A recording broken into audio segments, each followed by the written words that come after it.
Bonjour à tous et bienvenue dans le monde de Bruno. Aujourd'hui on se retrouve pour un bilan lecture. Je vais vous expliquer tout ça tout de suite. Alors tout d'abord nous aurons les tomes 6 à 10 de Gannibal, donc de chez Meian, de Masaki Ninomiya. Donc Gannibal, comme je vous en avais déjà expliqué, c'est une série que j'ai voulu faire d'occasion. Pourquoi? Parce qu'à la base c'est pas le genre de série qui m'attire, mais comme tout le monde en parlait en bien, tout le monde l'a mis dans ses tops, etc. Je voulais quand même découvrir l'histoire. J'ai pas envie de mourir bête, comme on pourrait dire.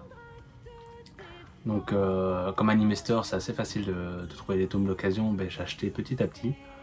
J'ai su en acheter 11. Ici, j'étais arrivé à court de ma palle, tout simplement. Et du coup, j'ai voulu libérer certains mangas comme Sunken Rock et Cannibal. Donc, j'ai lu les 5 premiers tomes. J'ai quand même plutôt bien accroché en vrai. Je pensais pas avec ce genre d'histoire, mais j'ai accroché.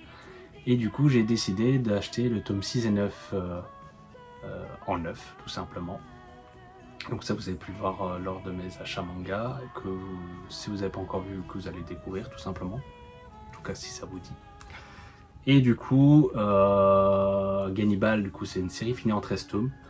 Je suis actuellement, du coup, au tome 11, que j'ai pas encore commencé. Et moi, j'aime plutôt bien. Donc, je vais pas essayer de trop spoil, mais en gros, nous avons un policier qui est amené à être muté dans un village. Son prédécesseur est mort. On ne sait pas encore exactement comment, pourquoi, etc. Et en fait, il va vite découvrir qu'on soupçonne le village d'être, des villageois d'être cannibales, surtout une famille, la famille qu'on appelle, c'est pas qu'on appelle, mais les Goto, tout simplement, donc c'est leur nom de famille. Et du coup, avoir un mystère par rapport à ça, donc le policier va essayer de le découvrir. Malheureusement, tout ne va pas se passer si rose que ça, parce que eux sont un petit peu privilégiés dans le village, donc ils ont des armes, ils se défendent, etc. etc. Ils n'hésitent pas à les utiliser, à frapper, à faire tout et n'importe quoi. Et donc voilà, donc on va avoir plein de péripéties avec ça. Donc je vais pas trop vous spoil, donc je vais m'arrêter là tout simplement. Mais ouais, non, pour l'instant l'histoire se suit plutôt bien, très compréhensible en vrai, et ça c'est ce que j'aime bien. Donc hâte de découvrir la fin de l'histoire tout simplement. Après on continue du coup avec le tome 6 de Sunken Rock, donc de Boichi, de chez Doki Doki, série finie en 25 tomes. Donc je suis actuellement du coup au 7ème tome. À savoir que entre temps du coup j'ai fait pas mal d'achats, donc Sunken Rock je l'ai remis un petit peu au fond de la pile à lire. Mais c'est pas pour autant que l'histoire n'est pas bien, non, l'histoire est même plutôt très bien. C'est juste que j'ai actuellement que les 13 premiers tomes, j'aimerais trouver la suite d'occasion. Pour l'instant c'est difficile, donc c'est pour ça que je ralentis un petit peu ma lecture avec ça. Mais c'est plutôt bien, et du coup en fait on a notre héros principal qui est juste là, qui est à la base, je pense, japonais ou un truc comme ça. Donc lui est amoureux d'une fille. Et en fait, le jour où il va déclarer sa femme à la fille va lui dire en fait, je m'appelle autrement et je suis coréenne, je crois, un truc ainsi. Et je dois déménager en Corée et elle veut devenir policière. Donc lui, il a toujours en mode. Comment dire ça? Il veut travailler pour l'État, etc. Donc potentiellement être policier ou quoi que ce soit. Au final, c'est pas ce qu'il va faire. Au final, il va être, on va dire, chef de gang. Mais il essaye d'être chef de gang dans le bon sens, quoi. Il se bat en quelque sorte pour la justice. Donc c'est pas vraiment ça, mais c'est difficile vraiment de vous expliquer plus. Mais c'est plutôt pas mal. C'est pas à mettre dans toutes les mains, parce que Boichi il aime bien y aller avec les filles, même avec les garçons, hein. Vous voyez bien ici, torse nu, etc. Mais quand c'est des filles, il y a des... comment dire ça, des dessins un petit peu olé olé. Donc voilà. Donc série plutôt pas mal, mais j'espère juste trouver la suite d'occasion assez rapidement pour pouvoir justement suivre l'histoire complète. Alors là, je remercie mon petit frère qui a trouvé ce tome 3 d'occasion. D'ailleurs, je pense pas avoir présenté peut-être lors d'un achat manga, mais du coup c'est Kid Eye Luck tome 3, donc série finie en 3 tomes. qui n'est plus trouvable aujourd'hui. Mais franchement, c'est une chouette petite série. Donc les 3 tomes étaient très sympas à lire. Donc c'est sur, on va dire, le côté comique. Donc en fait, on a un héros qui a des amis, hein, comme tout le monde, etc. Et en fait, son ami, un jour, va se faire agresser. Je sais plus si c'est sexuellement ou quoi que ce soit, mais elle va se faire agresser. Et du coup, elle ne voudra plus sortir de chez elle. Elle va se sentir souillée, ce qui est un petit peu normal. Et cet ami va vouloir se lancer dans le stand-up pour essayer de la faire rire, pour essayer de lui redonner goût à la vie. Et c'est comme ça qu'on va suivre un petit peu l'histoire de comment il va se lancer dans le comique, alors qu'à la base, il n'est pas du tout comique, etc. etc. Donc franchement, si vous avez l'occasion de trouver les 3 tomes, moi je vous le conseille. C'était vraiment une chouette petite histoire. Je pense pas que j'ai dit, du coup c'est de Yuko Osada chez Kion Senmen. Voilà, donc voilà. Après nous avons le tome 6 de The Alpine Climber, donc série finie en 7 tomes de chez Mangetsu, de Kunihiko Yokomizu au scénario et Takuro Yamashi au dessin. Toujours aussi bien. Hâte de découvrir la fin. C'est peut-être même dommage que ça se finisse si rapidement, j'ai envie de dire ça. Maintenant, c'est un peu basé quand même sur une histoire vraie, de ce que j'ai cru comprendre. Sans doute un petit peu d'arrondissement d'angle, etc. Mais c'est vraiment une chouette petite série, donc n'hésitez pas pour ceux qui ne connaissent pas et ceux qui aiment bien quand même le shonen de sport, tout simplement. Après, nous avons 3 tomes de Médalistes avec le tome 2, 3 et 4 que je viens de finir ce matin d'ailleurs, donc de Tsuru Maikada de chez Nobinobi. Médalistes compte actuellement 10 tomes en France, je vais dire ça comme ça, donc en français en tout cas. Je pense qu'ils étaient déjà au moins 15 au Japon de mémoire, en tout cas quand la dernière fois que j'avais regardé. Pour l'instant c'est très très bien. Petit shonen de sport.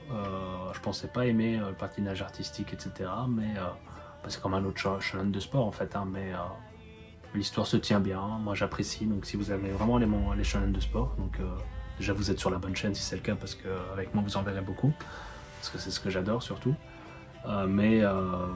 Non, franchement c'était sympa. D'ailleurs j'ai acheté quasi les 10 tomes en 2 mois. Donc, et ce qui est bien, c'est que ça sort vite. Donc on aura déjà le tome 10 est sorti du coup ce mois-ci ou mois d'août. Et le tome 11 est déjà prévu pour, je pense, octobre maximum. Donc c'est plutôt cool. Que dire sur Médaliste? Du coup, en fait, on a une petite fille qui avait une sœur qui avait réussi qui avait quand même réussi un petit peu dans le patinage. Malheureusement, à un moment donné, elle a dû arrêter pour X raisons. Il faut savoir que généralement, le patinage artistique, ça se fait très jeune et ta carrière se termine plutôt assez rapidement. Et en fait, on a une petite fille, je sais pas, 9-10 ans, je pense, qui en a quasi jamais fait. Mais du coup, sa mère ne veut plus entendre de patinage artistique. Et du coup, elle a trouvé une petite magouille pour pouvoir en faire avec le propriétaire de la salle. C'est qu'elle lui va chercher des vers de terre pour nourrir les pigeons. Et lui offre l'accès à la salle, etc. Mais du coup, elle apprend un petit peu tout seul. Et en fait, un jour, elle va trouver un entraîneur.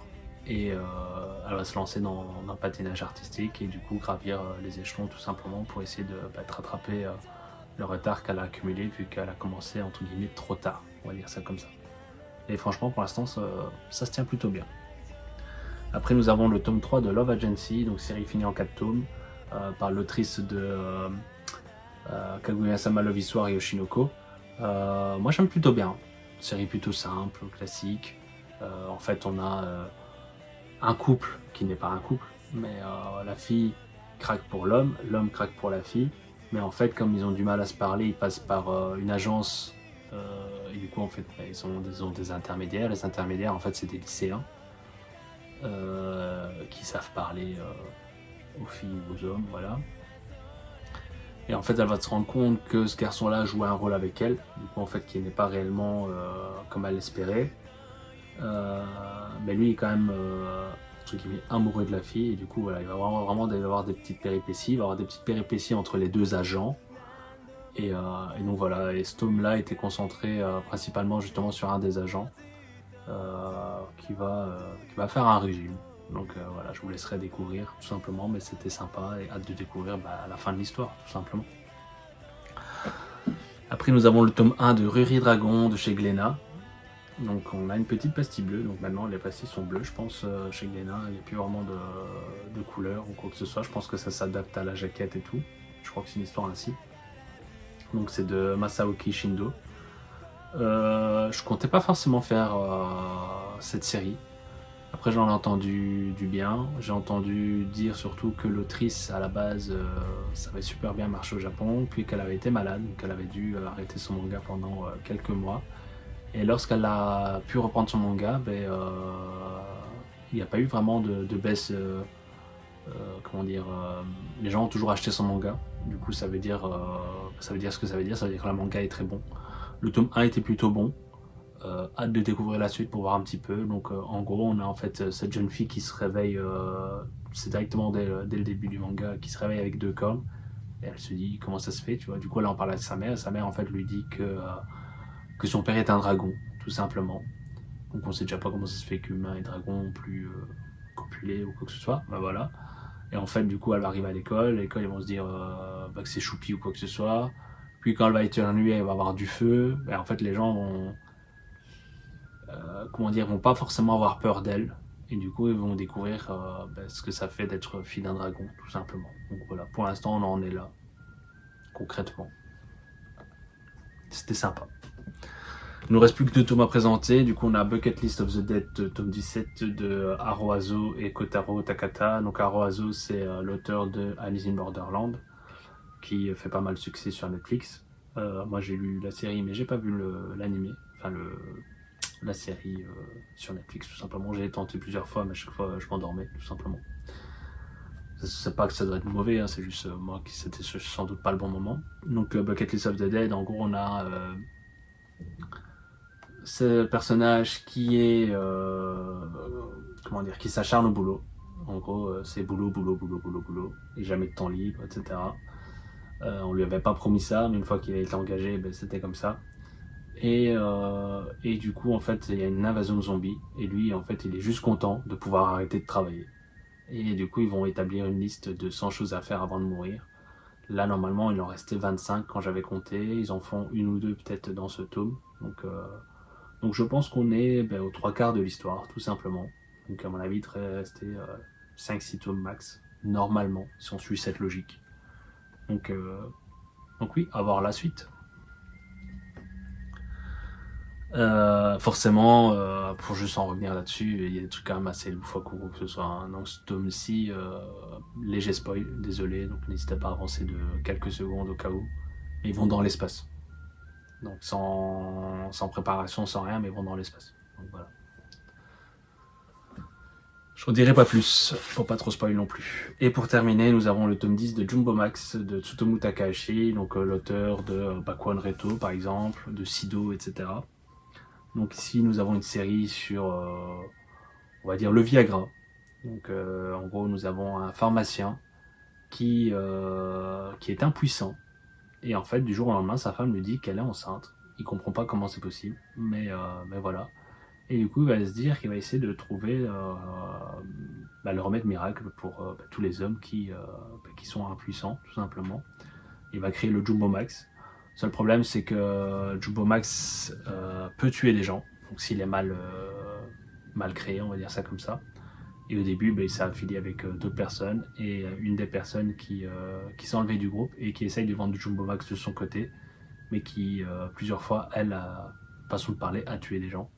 Et du coup, son but, c'est de la retrouver pour arrêter qu'elle nuisse, tout simplement. Quoi. Donc voilà. Donc j'espère que vous aurez apprécié ce bilan lecture qui était quand même plutôt important. Donc ici, je vous ai présenté combien de tomes, juste pour 5, 7, 9, 11, 13, 15 tomes. Donc voilà, c'est plutôt correct par rapport au dernier bilan lecture. En ce moment, c'est vrai que je lis pas des masses, je trouve. Je lis quand même, mais je pourrais lire plus. Juste que j'ai un peu moins l'envie, un peu moins le temps. Et donc voilà, donc j'espère que vous aurez apprécié ce bilan lecture et je vous dis à bientôt.